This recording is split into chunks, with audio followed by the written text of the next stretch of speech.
and are soothsayers like the Philistines, and they please themselves in the children of strangers. Their land also is full of silver and gold, neither is there any end of their treasures. Their land also is full of horses, neither is there any end of their chariots. Their land also is full of idols.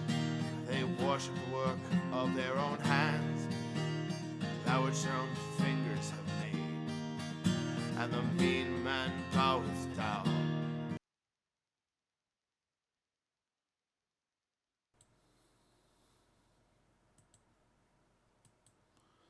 Guess I forgot to put a fade transition on that song. Strange. Remember that. Well, we're continuing in the book of Nahum, chapter 3, verse 13, at the very end.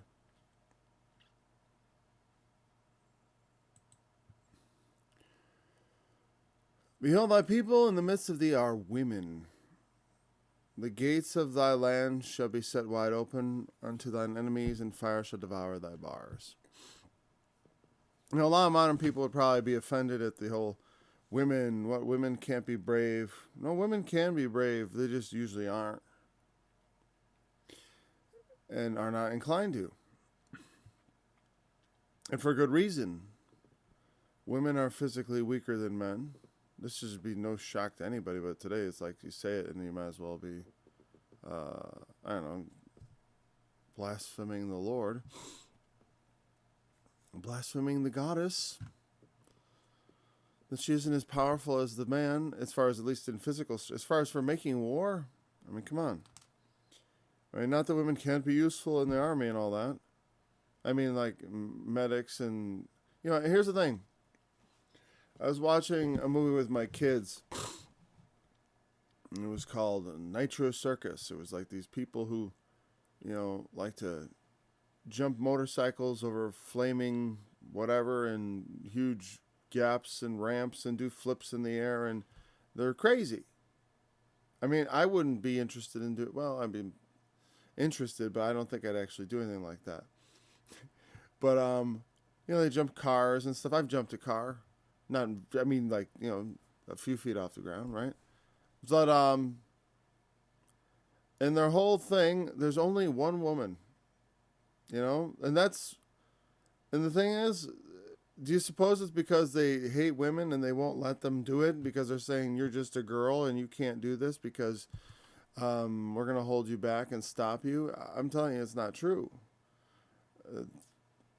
I'm sure anyone who wants to do it would be welcome to do it because there's not a lot of people who really want to do that. You know what I mean?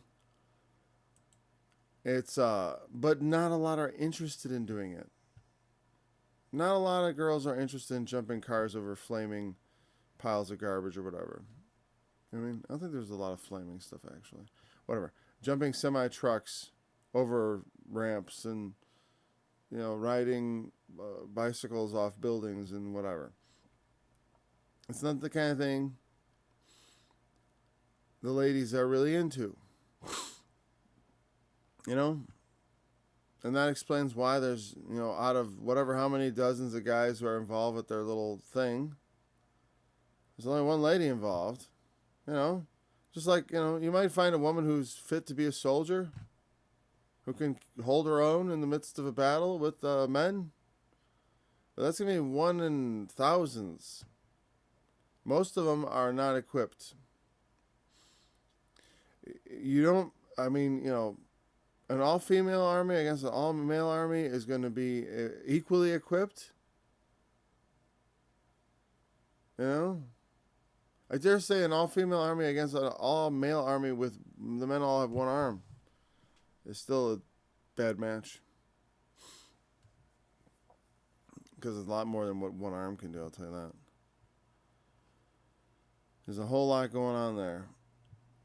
And, you know, they didn't say this in this book because they hated women. It's because for thousands of years, women have been demonstrating something. They're physically weaker than men.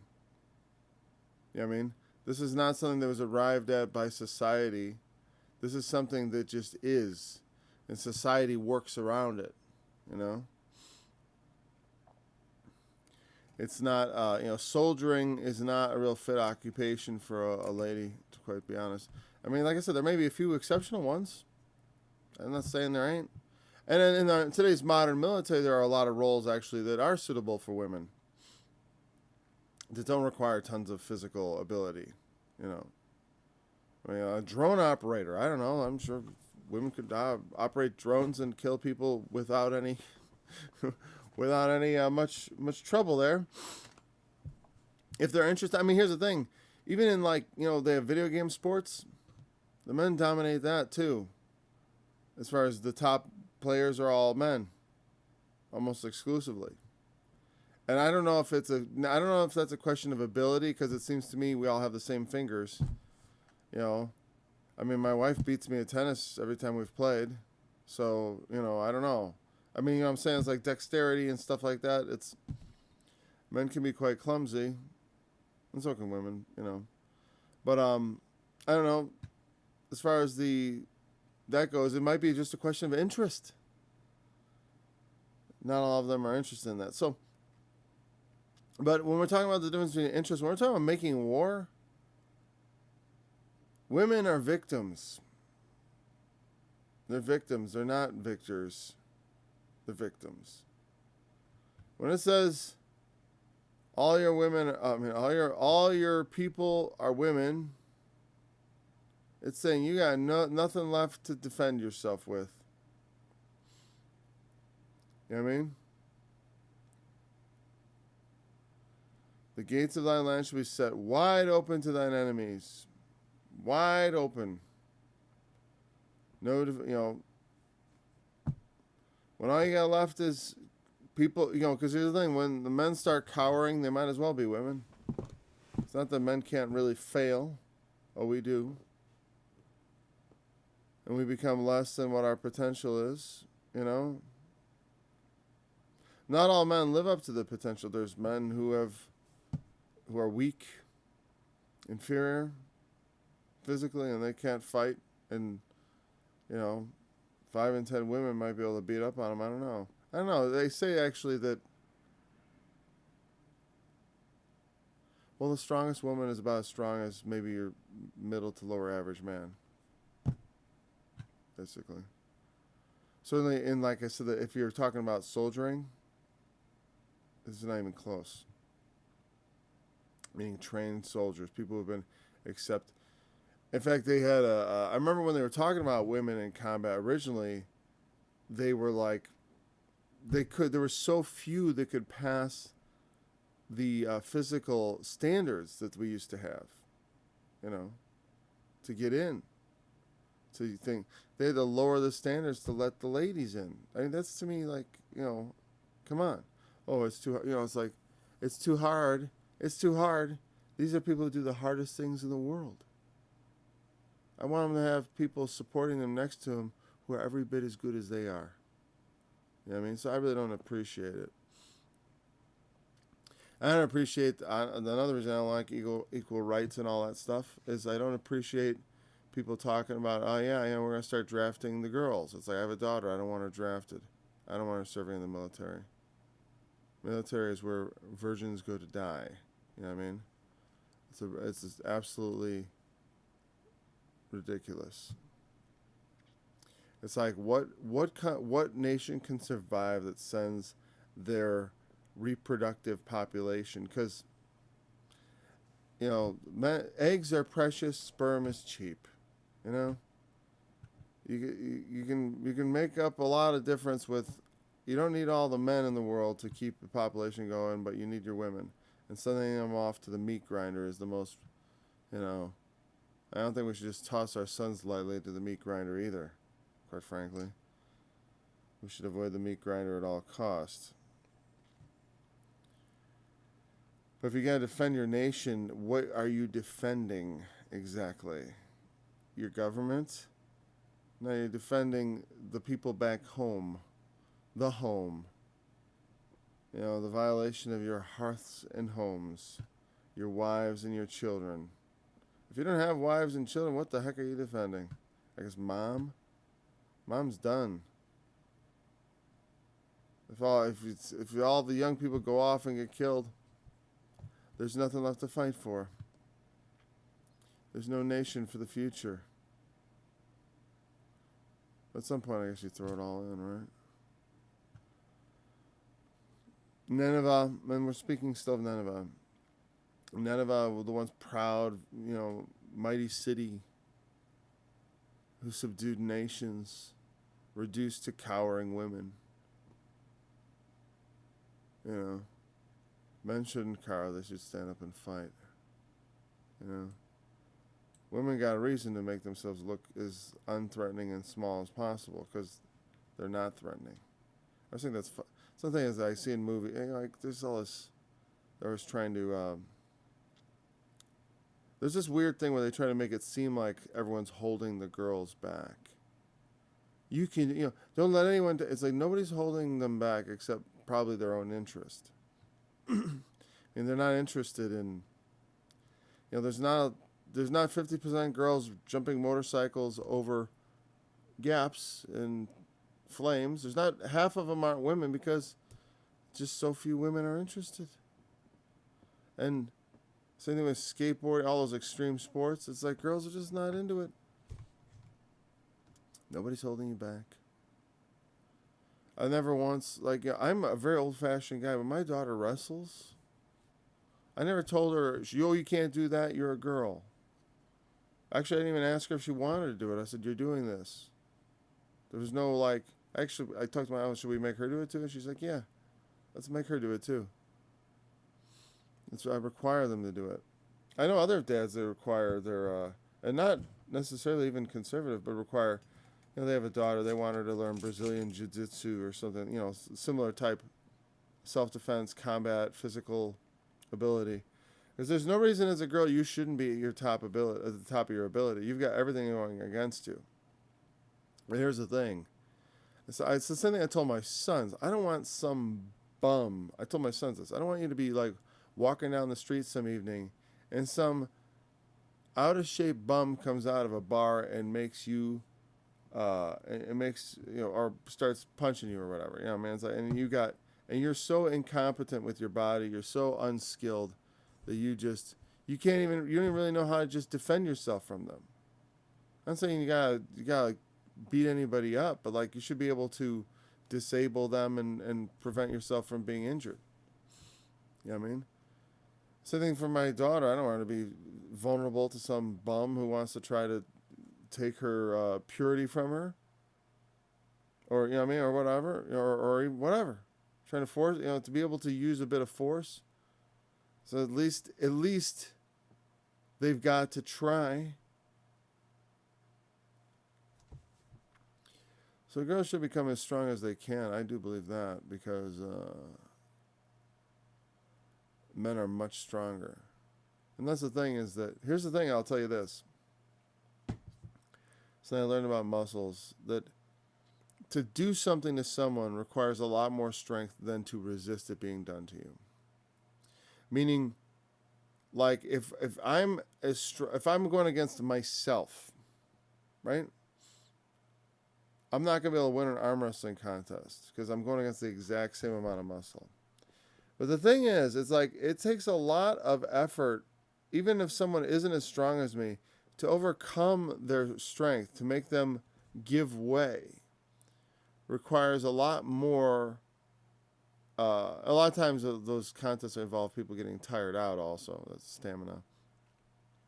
But it requires a lot more to overcome someone's power than it does on the eccentric part of the motion of that. Where if your arm is going down like this, your muscles are actually much stronger as they lengthen than they are trying to pull something. And in general, or push something. And what I'm saying is you don't have to be as strong as somebody who's trying to hurt you to be able to resist them. You just have to be strong enough and know enough about what you're doing to make a difference. So I don't think girls should just sit in the corner knitting all day. I don't believe in that at all. See, in the old days, women worked and they were pretty strong. They worked all day because it's there was no our washing machine went out a couple months ago, and my wife was like wringing the clothes out, to put. Well, the spin cycle went out. She said, "I like this." So I'm like, "Yeah, you wait a couple days." She's like, "No." I'm like, "I'm getting you a washer. I'm going to work on it because it's like, believe me, in a month you're going to have your fill. You want to just stand here for 20, 30 minutes a day running out laundry?" And it seemed like a good idea, and I understand she wanted to get the forearm exercise in. And that's fine, but because they used to have to. But the thing is, when you don't have to, it's hard to go and do that. Anyways, well, my point about that is they used to do a lot more physical stuff. Like I said, the Apostle Paul, he said, exercise profits a little, bodily exercise. Well, that guy was walking, he was marching all over Asia Minor preaching the gospel. I mean, how many miles a day do you suppose he was walking? He made tents. It was physically, not demanding exactly, but physically active labor. So, I mean, he was just in better shape probably than your average anybody who sits behind a desk and spends their evenings in front of the television. There's a lot, and has a diet so rich in calories that they can hardly help but put on extra calories. I mean, we have so much food in our country, it's really actually cheap that you can get a lot of cheap, bad calories easily. I mean, you can easily overnourish yourself. It's too easy. There's another thing, back then they weren't overnourished. Anyways, so my point is but even at their best, women are no match for armed soldiers. Especially because they probably wouldn't have been armed because a lot of the arms will be on the men anyways. So, I'm saying is they are vulnerable. They are there. Okay, the gates are wide open to the enemies. Meaning that everything that, in any symbolic sense, it was, in fact, this whole your people within you will be women is not something that's been unheard of in the prophets. It comes up actually quite frequently.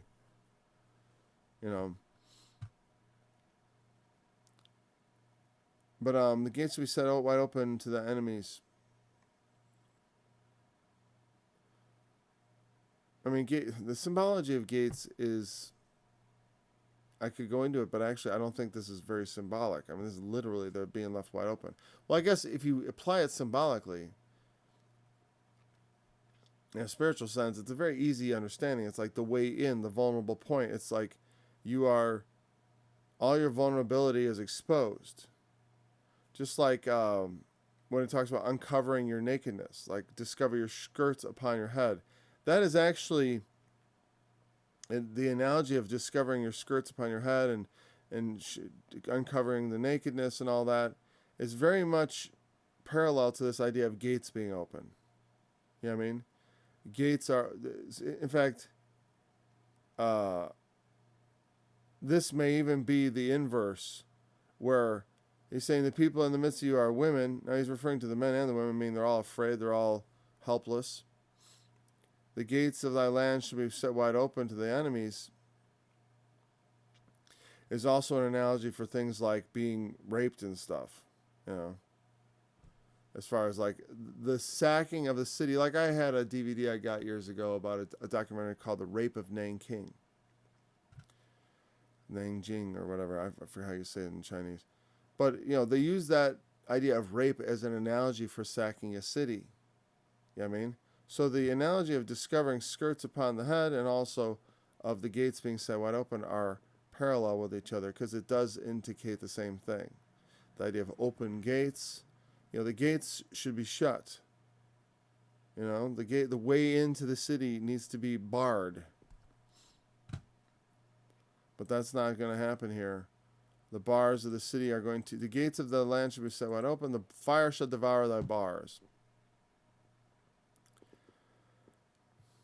All of the strong, timbers used to bar the gates of the city, devoured with fire. Everything that was set to defend them is lost. Draw thee waters for the siege. Fortify thy strongholds. Go into clay and tread the mortar. Make strong the brickkiln. A lot of times walls fall into disrepair. They make more bricks to build up the wall or to increase its thickness. This is a call. There's a lot of times this call to action to go ahead, make ready, get everything all fixed up, make make all the preparations you like. Because whether you like it or not, this is coming. This is why I always feel a little bit hesitant about, not hesitant, I do think it's wise. The prepper mentality.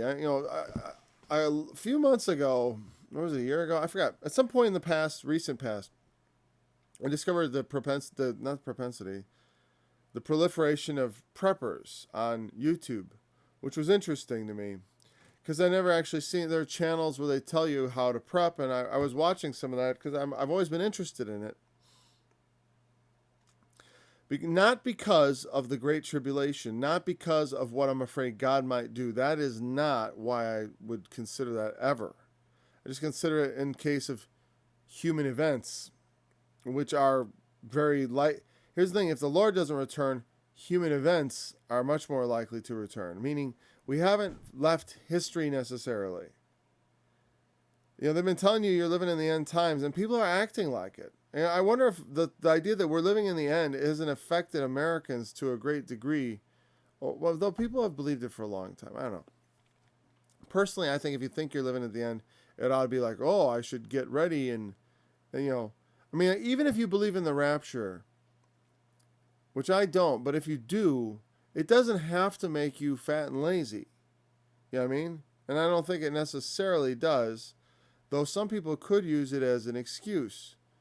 Just like they could use the Lord as an excuse. They could say, well, God will take care of me. I don't need to worry about any kind of physical fitness. I don't need to worry about food or water either, because the Lord will take care of me, just like Elijah. But, if I have the ability to prepare for events that come along, I do think it is wise to do so because God has given me the wisdom to think about it ahead of time. All I lack is the money, basically, for me, because it's like I have such a big family. I'm spending everything I got just to support everything. I'm not that successful. And I'm successful enough to support my family, which is great, but not successful enough to prepare for a future of catastrophes. I don't have a shelter out back or a storage place filled with. The thing is, once you get this food and stuff, you got to store it, right? But you got to rotate it out. You can't just be like, I have my stuff. And then 30 years later, something happens and you go down there and it's all moldering and stuff. It's all expired. But I think a lot of this stuff is actually set to last for quite a long time. But I don't know.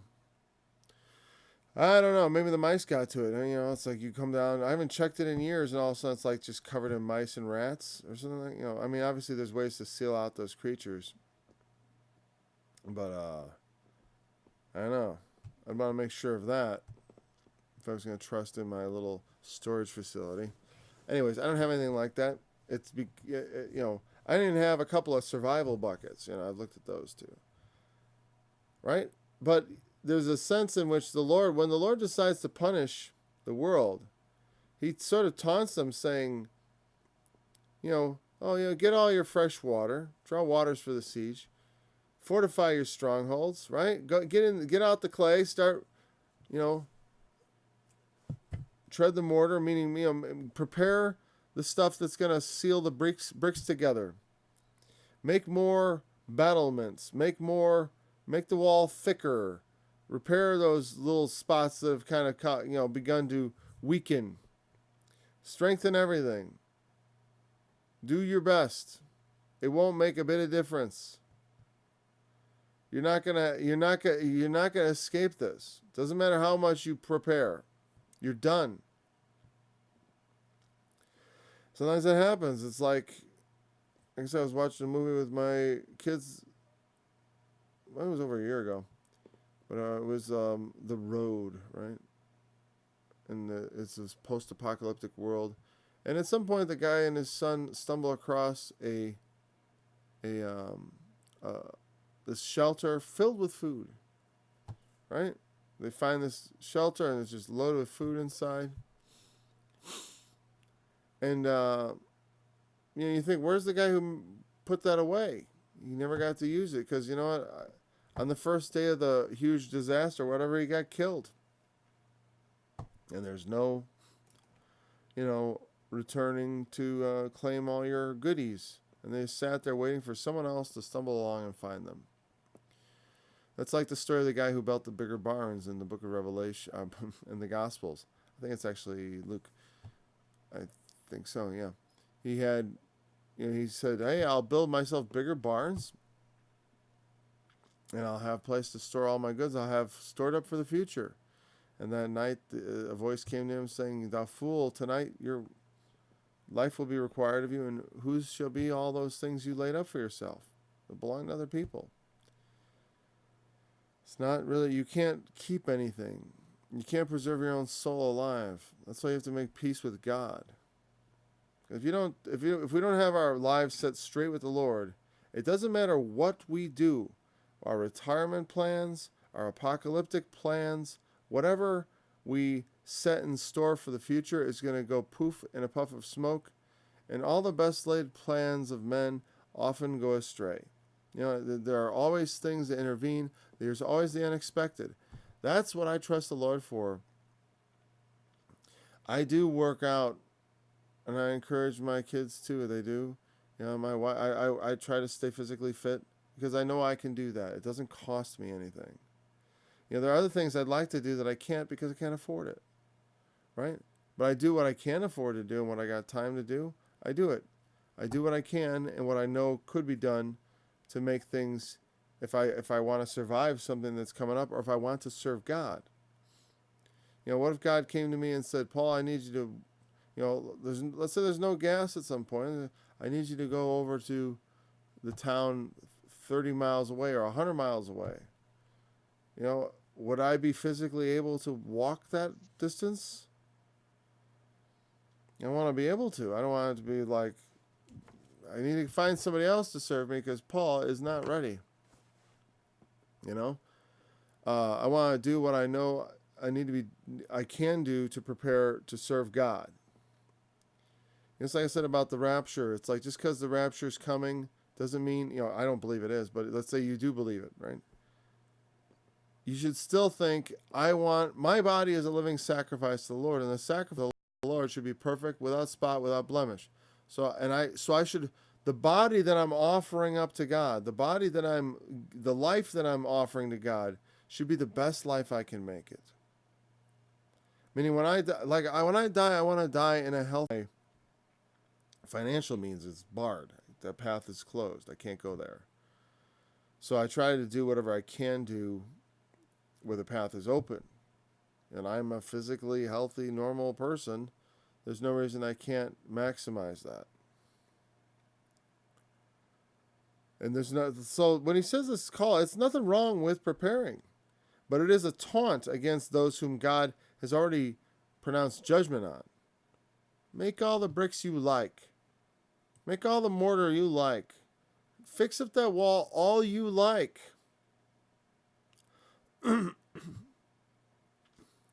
There shall be the fire to devour thee. The sword shall cut thee off. It shall eat thee up like the cankerworm. Make thyself many as the cankerworm. Make thyself many as the locusts. Thou hast multiplied thy merchants above the stars of heaven. The cankerworm spoileth and fleeth away. They are crowned as the locust, and thy captains as the great grasshoppers, which camp at the hedges of the cold day. But when the... Sorry.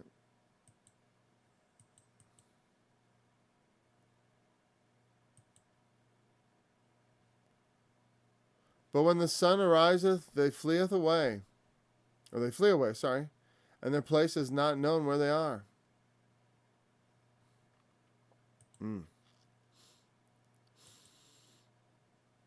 Okay.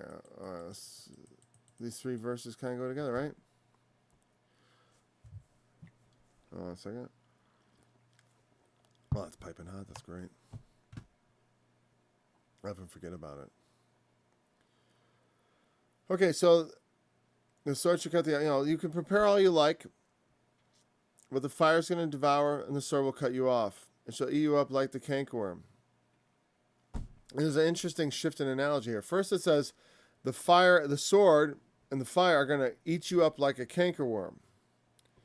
And I don't know precisely what species, and I don't think anyone really does, it's referring to, though maybe they do, right? Doesn't matter. Because you know why? I don't need to know all that information to know what the cankerworm is. The cankerworm is a worm that they understood that was very damaging to crops and ate a lot. I mean, you get cankerworms on things, and, you know, I don't know what the Hebrew word is. It doesn't, like I said, this does not require a concordance. There are a lot of things that don't, you know, there are a lot of words that you can understand their meaning without consulting a concordance. You know, the cankerworms and the locusts, obviously we know locusts come out in swarms, and they're like a plague of locusts. I mean, they come out and they can devour whole year's crops in a very short time because they come out in these outbreaks, bursts of millions and millions of locusts. And cankerworm, I assume it's the same. To me, it's like out here on my fruit trees, I go out in the summer and I find the Japanese beetles. You know, and I don't know what to do with it. I haven't researched it because they always take me by surprise. But my current method is to pick them off one at a time, squeeze them to death, and drop them in a bucket. Or actually, there have been times when I didn't bother to crush them. I just dumped them in a little soapy water, and that's the end. But literally just removing them physically from the plant for a few days, and then there's sufficient numbers reduced. I don't know. They are so attracted to my fruit trees. Anyways, but like when they come, these kind of bugs, they come in just big numbers, you know.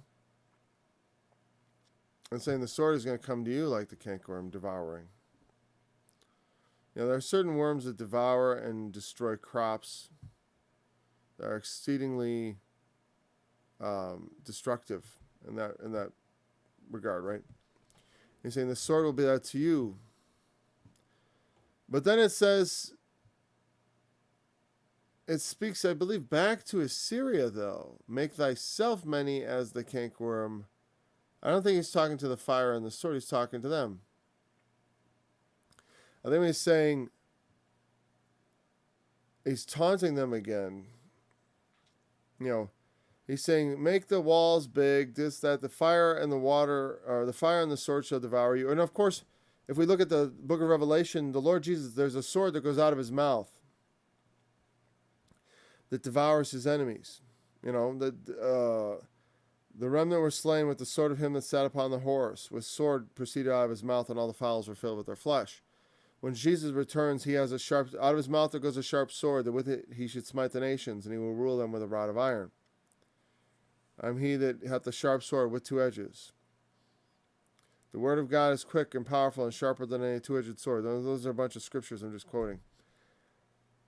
And here also, the sword shall devour. And the Assyrian is, and the book of Nahum is sort of like a pronouncement. It's an extended version of like the doom of Babylon, or the fall of Mystery Babylon, the book of Revelation. When I say doom of Babylon, I mean the doom of Babylon, Isaiah 13:14.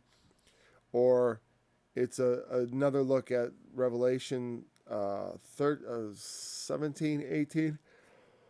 I guess 19. Sorry.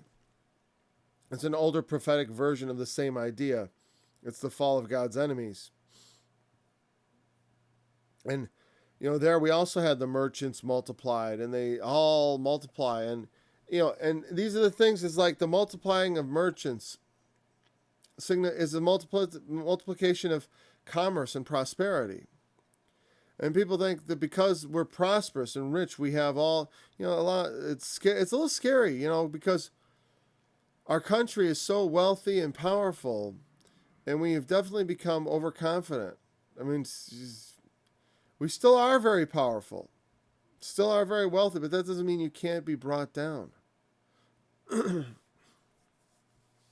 know, you can still be brought down, no matter how wealthy and powerful you are. And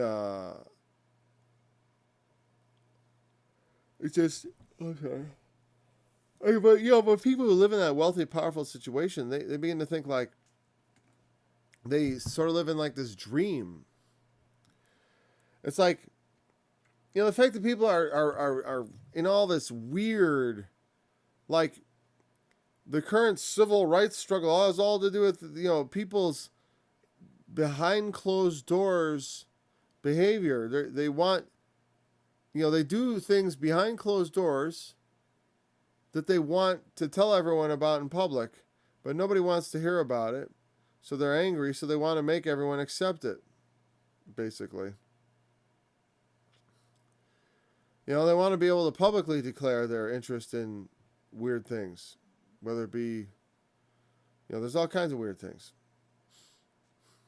I even had this, someone tell me of acquaintance of an acquaintance who told someone out, there was a situation where this guy basically, I'm just, without detailing any kind of relationship, lest there be any connections made, but like they were, and it's a weird thing because I often, we often think of immediately of, when I was saying all that, when I was being mysterious in my language, trying to avoid saying what I meant. And the reason for that is because YouTube transcribes people's, at least as far as I know, there's a transcription automatically generated where they read the words and they look for certain words popping out, and it affects the way that your video is able to be seen. So I don't want to say certain words, They're like, I wonder if like rainbow people has made it into the thing, because the rainbow is kind of an interesting thing because there's all different kinds. It's not just the one thing. And this is what I'll say is like, this is not what I was hinting at before, but it's like this guy was into S&M, right? And he starts showing a female relative of mine, like talking about it. Like, this is what I'm, it's like S&M is, you probably don't know, is but they like whips and chains in their bedroom and stuff, right? You know what I mean? It's like, why would anyone, if someone was into such a thing, but why is that something you'd want to tell to, like, an old neighbor's female relative? I'm really into this and blah, blah, blah, blah, blah. And then sort of getting annoyed when they make everyone uncomfortable. No one wants to hear about what you do. It's like, isn't it a bit boorish? I always feel a bit like if I come out of the restroom and I start talking about the kind of bowel movement I had. I mean, I say that because it's like sometimes at home you might do that. I might discuss with my wife. It's like, oh, my bowels are irritated today. I'm not having a good day, right? And I might discuss how things went. But it's not generally polite conversation in mixed company with public, It's the same lines. Anyways. But what I'm saying is we have such prosperity. We talk about things. People are consumed with things that are unproductive and dangerous. They don't make our nation stronger. People are spending their wealth on foolishness instead of strengthening themselves and strengthening the nation. They should be like, instead of having S&M as a hobby, maybe you should raise a family, Children are an excellent hobby. Try it, Thou hast multiplied the merchants above the stars of heaven. The cankerworm spoileth and fleeth away. Again, the book of Joel has this also references to the... Okay, I thought it said 49. It's just I've got 20 more minutes. Good, that's fine. Oh, it does say 49. That's the actual time. I started late. But it's an hour-long study. I don't like going tremendously over. So, the book of Joel has this whole first... really the first two chapters that dealt with the locust. Well, first it starts with the locust in chapter 1. Then in chapter 2, it kind of identifies the locust as this army, the locust army of Joel. And it's interesting. I always thought it was interesting that a lot of Christians, there are songs about the locust army. Because it says, the Lord shall utter his voice before his army. For his camp is very great, and he is strong that executeth his word. Right? The Lord executes his voice before his army, for his camp is very great, for he is strong that executes his word. And, oh, there it goes. And so they say, oh, that's God's army. And it is God's army, but it was not. It was the Babylonians or the Assyrians or something. I forget exactly. I wonder if that's in dispute. I forgot if it's Assyria or Babylon. Here it's definitely Babylon. Well, when it's the army that's coming to devour the Assyrians, it's Babylon. But he also refers to the Assyrians as locusts because of multiplying the merchants to devour. Merchants being likened to locusts and cankerworms is sort of like saying that they are something that sort of devours. It devours your wealth, for one. How much useless junk do people buy? A lot, because when I go to the store or I go to Walmart, I see a lot of useless junk. And there are whole sections of the store that I like, if I walk down there, I'm like, there's stuff here that people buy. There's a lot of useless junk. You go to someplace like a Goodwill, right? And you find the stuff that people's homes were once full of. There's a lot of junk there. It's useless. It's just ornamental or pretty to look at. And nothing wrong with decorations. I'm just saying, there's a lot of decorations available. And like I said, if you were spending your wealth on your children, they decorate your homes for you. It's not as expensive. Little drawings on the refrigerator. So, I got decorations in my home, but I think they've all been inherited or gifts. That's the thing is, I don't know why anyone would ever buy a knickknack when people are so inclined to just give them to you. I guess I think of knickknacks. There's a lot of the junk people buy, I suppose. I don't know, because I don't buy a lot of junk. I try not to. I try to buy things that I think are useful, that I have a use for them. But anyways, merchants bring about all kinds of luxury. Here's the one thing. We do buy a lot of useless junk. A lot of the food we eat is useless junk. Or it's a lot of extra calories and poor nutrition. You know what I mean? But they're merchandising it to you. Just pop them in the microwave. Prepared meals, meal solutions, right? Katie and I joke about that, meal solutions. But we also started looking for an idea like ways to solve the meal problem, because it is a problem you have to solve. So I understand that. But when I walked into Walmart one time, I realized there was a sign that said meal solutions. I'm like, that's new. At some point in the past decade or so, they added that. They didn't used to have a category called meal solutions. I think they used to say TV dinners or something like that, or prepared food, or I don't know. But you gotta understand, a lot of that stuff, not all of it, but a lot of it is poor nutrition. A lot of it is sugar and salt and empty carbohydrates. And it makes us fat. And it makes us feel tired. It just tastes good. But not all things that are pleasurable to take in are worth taking in. Not all things that are pleasurable in life to engage in are good to engage in. We got to redeem the time, I talk about watching movies, but I do that 2 times a week with my kids as a movie night thing. It's all right. But, the rest of the days of the week, I don't spend any time in front of the television. And I do occasionally watch YouTube videos, yeah. But I like that better because it's right? I can select what I want to watch. I can watch something that's interesting and useful to me, not just instead of in front of it. When I was a kid, I remember sitting in front of the TV watching situation comedies. If you like to laugh, yeah. But it's I remember I used to just sit in front of the television looking for things to watch. I mean, I didn't have anything in mind.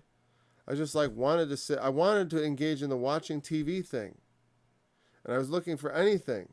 Like, if you ever find yourself in front of the TV looking for something to watch, what it is you're being lazy. You're sitting there and hoping you'll find something. Sit down in front of the boob tube with a purpose, you know? Think of like what you want to see and then go watch it.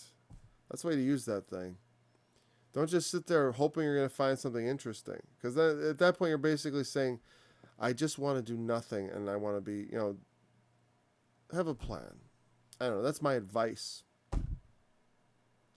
I understand the appeal because, God, I want to, and here's the thing. It's like some things I struggle with, some things I don't. I don't have a gambling problem.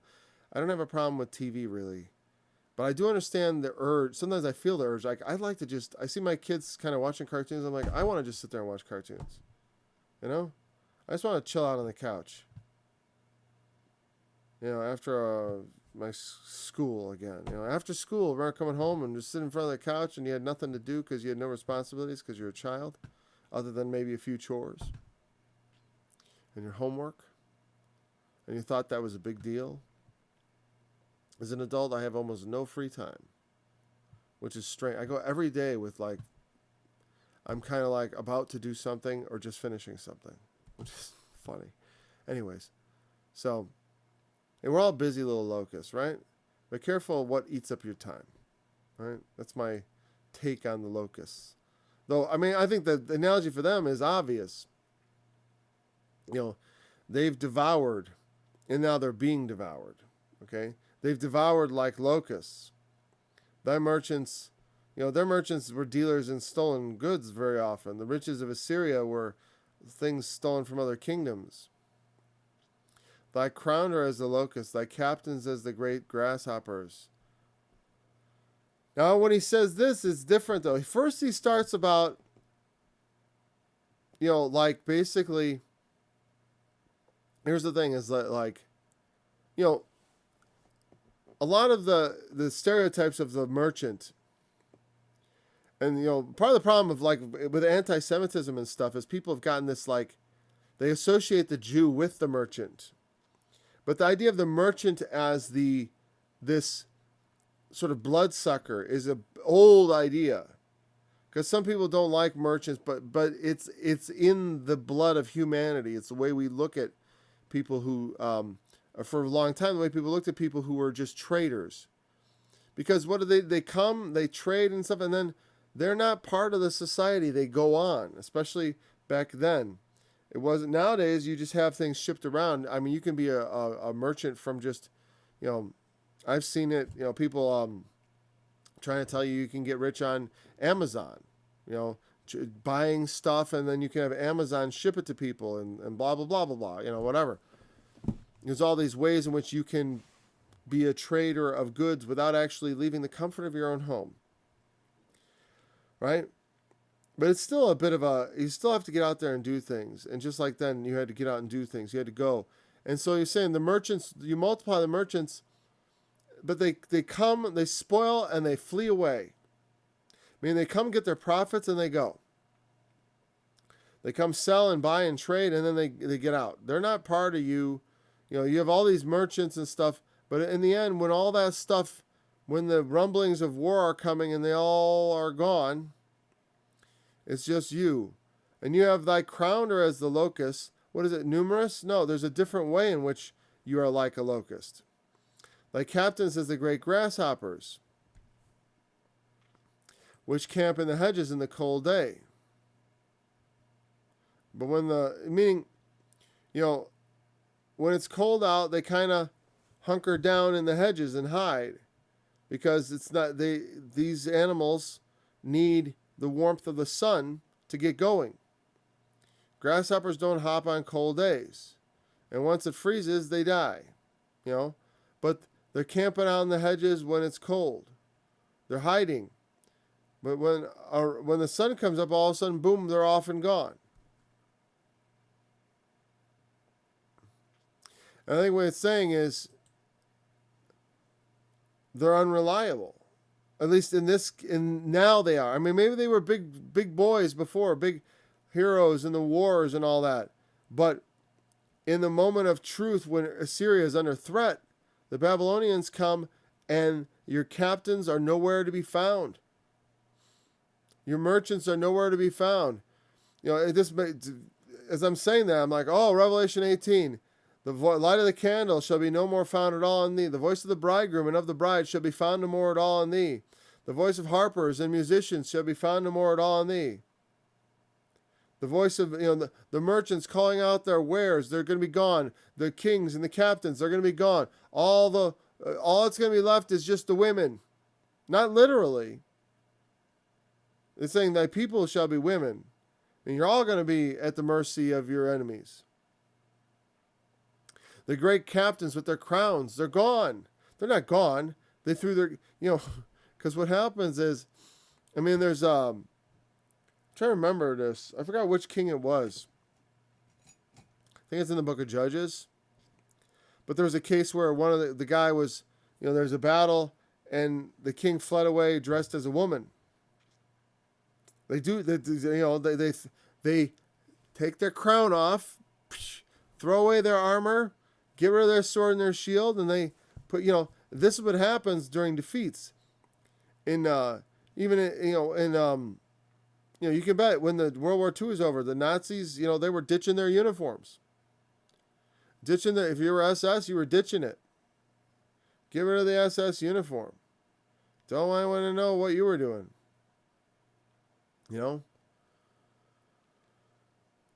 And so that's what they would do. They would take their crowns, and it goes back to they would cast their riches to the moles and to the bats. They want to get rid of this stuff. They don't want to be seen covered in gold. It marks them out as a rich man, someone of particular interest. In the communist revolution, if someone was known to be wealthy and stuff, they could count on being harassed brutally. Because that's who they were coming after, the kulaks. They didn't even have to be that wealthy. They were just moderately successful farmers, the middle class. And so they started looking for anybody they can point out as the enemy.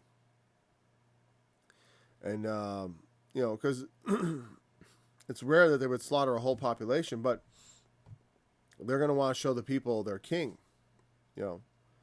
If you conquer a city, you want to bring out all the nobles and the king and all the people of importance who are really the driving force behind the resistance, who are the driving force behind all the invasions and the cruelty that's been going on. And if the cruelty is going on, it's coming from the top down. And sure, the soldiers have to answer for it, but especially the rulers do. So they're looking for the kings and the captains and the great men who are all huddled up and hiding. And now, as soon as the doors are open, the sun is out, and where'd they go?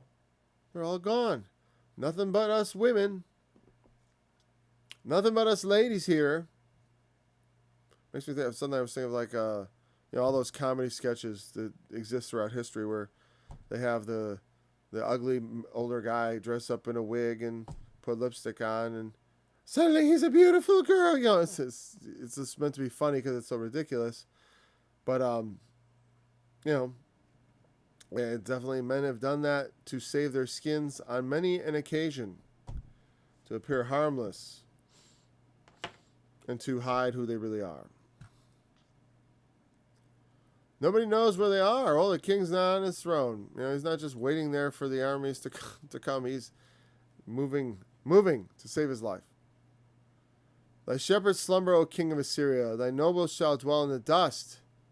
Thy people is scattered upon the mountains, and no man gathereth them. Thy shepherds slumber. It's an analogy. It means they're dead. When it said, that's why to make it clear, it says, thy nobles dwell in the dust. Dwelling in the dust is a clear analogy of being, well, there's two ways you could look at dwelling in the dust. One is to be groveling on your face in front of your conqueror. To be in the dust is to be subjugated completely and to put at the lowest position, like it says, of the serpent on thy belly shalt thou go, and dust shalt thou eat all the days of your life. The idea of a serpent is also being crossed up with the idea of that being on your belly and in the dust is a place of subjugation. right? And the physical serpent is already down there, but it is like a double analogy of being low, but also crafty, also sneaky, but down in the dust, as far as the serpent goes. Now, as far as the king of Assyria, his nobles are dwelling in the dust, which can be an analogy for total subjugation, but the ultimate subjugation is death. I mean, there's nothing more humiliating than being killed. You don't feel it, but you believe me, it's, that's, they take your head, they put it on a wall, everyone looks at you, they jeer at you, they laugh at you, you don't feel the shame, but believe me, it's a shame. So the nobles shall dwell in the dust, the shepherds slumber, meaning the people who are supposed to govern the people and rule them it's like they're off sleeping. They're not sleeping, they're just not doing their job. They've quit their job. They were, I'm a ruler of the people, I'm a noble. Then all of a sudden the city falls and they're like, I'm out of here. Or I'm just one of the people. I'm just down here with the people, common people, dirt on the face, take the fancy headdress off, cast away the gold bangles and silver spangles or whatever you got on yourself, get some dirty rags and huddle. I'm just a homeless person here in Assyria. They've been mean to me. They kicked me. Leave me alone. I'm harmless, and in fact, I'm downtrodden. Because sometimes the invaders will look kindly on the downtrodden. If you mean the king and the leaders of this city have been cruel to you, well, we're going to be your friend because you're our obvious ally. You're someone who's going to rat out the king. Oh, you are a home. Can you see the king around here? See any nobles among the people here? He's like, yes, sir, I see a noble. There's a noble over there. He's dressed as a common man. And the king over there, he's dressed as a woman. Because they will be kind to those who have been roughly treated because they will, they're going to betray their city because they are at the bottom rung. And that often is people who are that's the danger. That's why I like living in a country where we do take care of the poor. Because when you don't, they don't feel a sense of loyalty to their country. Here's the thing is that a lot of the poor have been taken care of and they still don't feel a sense of loyalty to their country. But I think that's because they've been told a lot of lies. About how evil the country is and all that. And they believe a lot of these lies and I can only imagine that has a lot to do with it. They've been systematically taught disloyalty, systematically taught to be unthankful.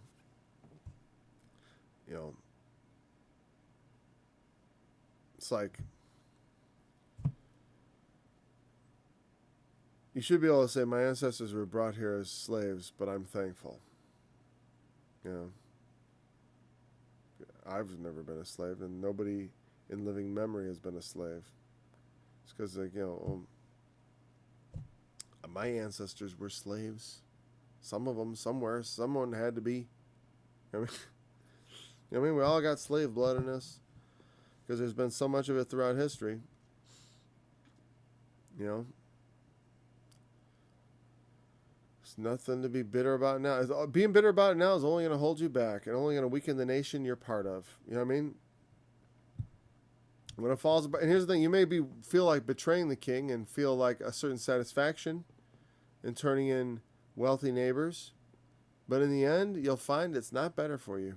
It'll be satisfying. It's satisfying for the traitor to betray at the moment of betrayal, but in the long term, the new masters are not much better. They're not much kinder. They're not going to make you king. They're just your new rulers, and they may not be as good as the old ones. Yeah, consider that. But they often don't. And people are scattered upon the mountains, like sheep. Sheep scattered on the mountains. That's an analogy that comes out throughout. Israel were like sheep scattered upon the mountains. It's a visual idea of you look up, because when you have mountains or hills, you can from far away see the scattering of the sheep and say, oh man, they're all over the mountain. They're all over the place. They're all scattered eating and, they're not gathered in one place. And what it means is the people are lost. They might all physically be in the same location in the city, but the point is they're all lost. They don't know what to do. They have no leader. They have no one to show them what to do, to organize them. They're completely at the mercy of the enemy. There is no healing of thy bruise. Thy wound is grievous. I used to always say that grievous. I see why now. But why not say grievous? But grievous. It would be grievous, not grievous. Whatever. I used to always remember I said grievous, like there was an I after the V. I think I might have even spelled it that way. That was a long time ago. All that hear the bruits of thee shall clap their hands over thee. Clap the hands over thee. For upon whom hath not thy wickedness passed continually? That's a good example of how to use whom. After a preposition. On whom, of whom, from whom. But never say, whom shall I say calls. Don't do that. If you don't know when to use whom, don't ever use whom, because it makes you sound pretentious.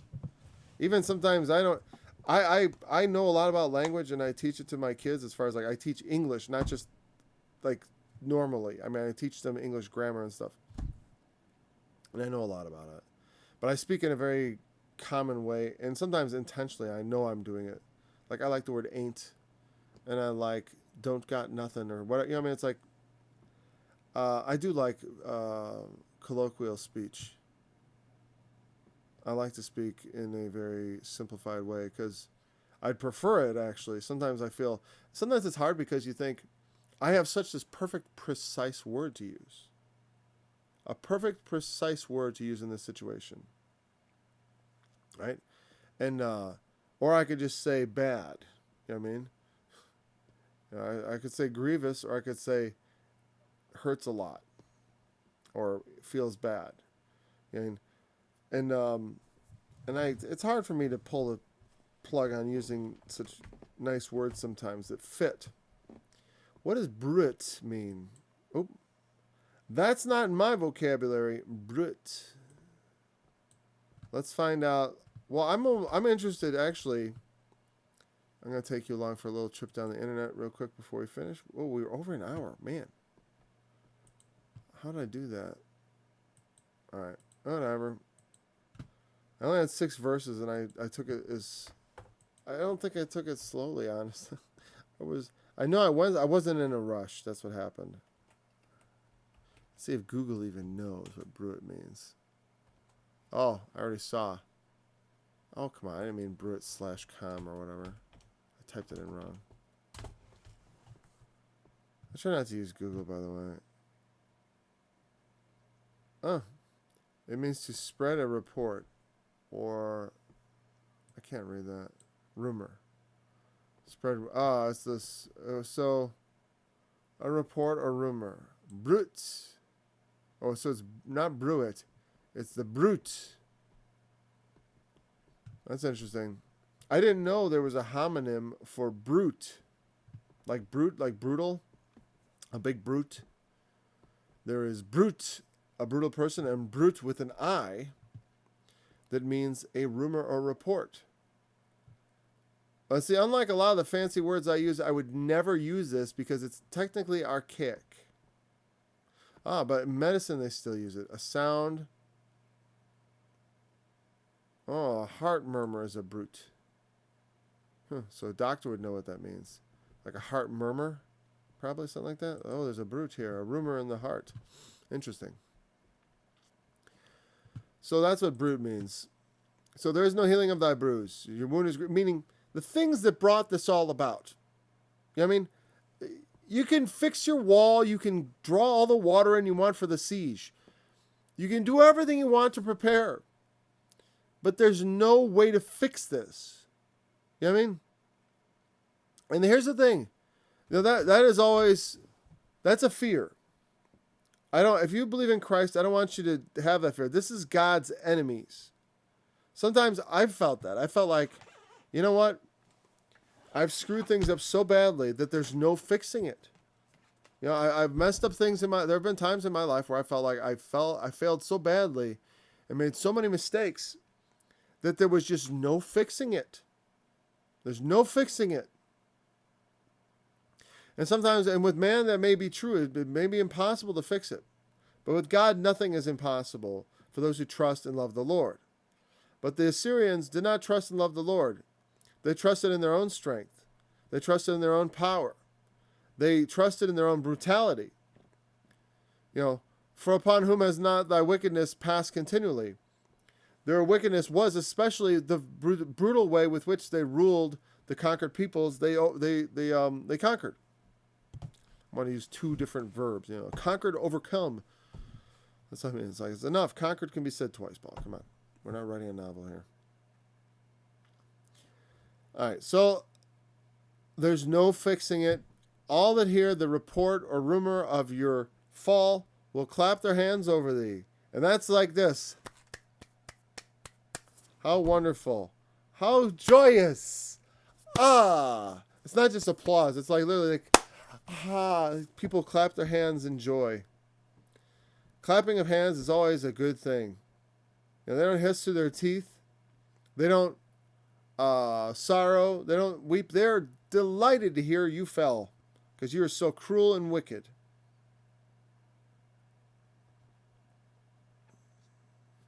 And I think of like the doom of Babylon again. The cedars of Lebanon. They rejoice over thee. They clap their hands. The trees, and that's an analogy for the same kind of thing, like the nobles of other lands clapping their hands over the fall of Babylon. The fir trees rejoice at thee, the cedars of Lebanon. Since thou art laid low, no feller has come up against us. Isaiah 14. But, you know, also at the fall of Satan, they'll be rejoicing. Rejoice over her. This is a Babylon's fall, another city, you know, but Babylon of Revelation, which is not the old Babylon, it's the Babylon, mystery Babylon, the symbolic Babylon, which I think is actually the apostasy. But rejoice over her, O thou heavens, and thy holy apostles and prophets.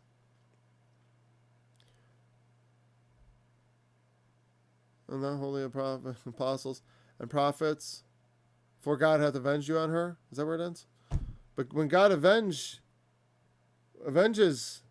the blood of the saints on his enemies, there's rejoicing. Rejoice. Everyone that hears of the fall of Nineveh rejoiced.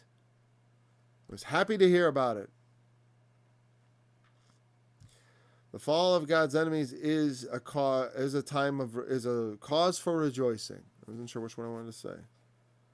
Indeed, and that's what Nahum concludes with: is the people are going to applaud your fall, and there's no fixing it for you. But for those of us who put our trust in Christ, there is fixing it. It's not too late to fix the things which are wrong, because you fixed the most important thing. By putting your trust in Christ, if indeed you have trusted him, your sins have been washed away in the sight of God, so that in the ultimate judgment, God is not going to look at you as a sinner. That doesn't mean you don't have a lot to do in this life to change yourself. You know what I mean? To make things right. It means you have the opportunity to make things right, and it matters. It can be fixed. It's like maybe the world will never accept it, but God, it's acceptable to God. You can be right with God and fix things with God. Things are fixed because of the Lord Jesus. Things have been made right with God because of his sacrifice. You know, things have already been made right. The way to salvation has already been laid bare. And now we have an opportunity to live our lives again, but this time in a worthy manner, a manner worthy of those who have been called to life everlasting, to a kingdom wherein righteousness dwells. Walk worthy of the calling. You know, you've been given a great gift, so make the most of it. You don't even have to, you can fix it. So why wouldn't you? You know, the Assyrians, when they were confronted with their weakness, tried to fix it. There was no help for them. You know, Their wound was incurable. Your wound has been cured. So get out of bed, you know. Stop laying there like a sick and dying man. And I mean like in the midst of sin and iniquity and all the things that weigh us down and keep us from walking the right path, you know. Nothing is holding you back anymore. You have the Lord Jesus on your side. So nothing is impossible for you. You can fix the wall. You can repair your relationships. You can redeem your life. You know, your life has been redeemed. But I mean, in the sense in the earth, you can change things with God's power and help. Things can be changed. So look for that. Your wound is not incurable. Theirs was. Through the power of Christ, even that which is incurable is cured. And we can be thankful and rejoice in that also. And that the Apostle Paul, you know, they didn't rejoice. They weren't like, oh, we don't want him to be saved. But they heard that he that persecuted them now preached the gospel. And so they rejoiced in that. There was no cure for Assyria, but there is for us. So we can be thankful. All right, that's enough. Thank you for joining me in this study. I don't know where we're going to start tomorrow. Maybe something in the New Testament, maybe another minor prophet. I don't think I'm going to start anything big just yet, because I can get a lot of little books in, and I'd like to do that. So we're probably going to cover another short book. If it's the New Testament, it'll be Ephesians. Philippians. It'll be Philippians. We're not going to do Ephesians again, not for a long time. So thanks for joining me in this study. I look forward to being back tomorrow, starting a new book. It'll be. Hopefully, I'll post it today. What it'll be. So until then, I don't have a. Till then, be blessed. Go forth, prosper, multiply. Amen.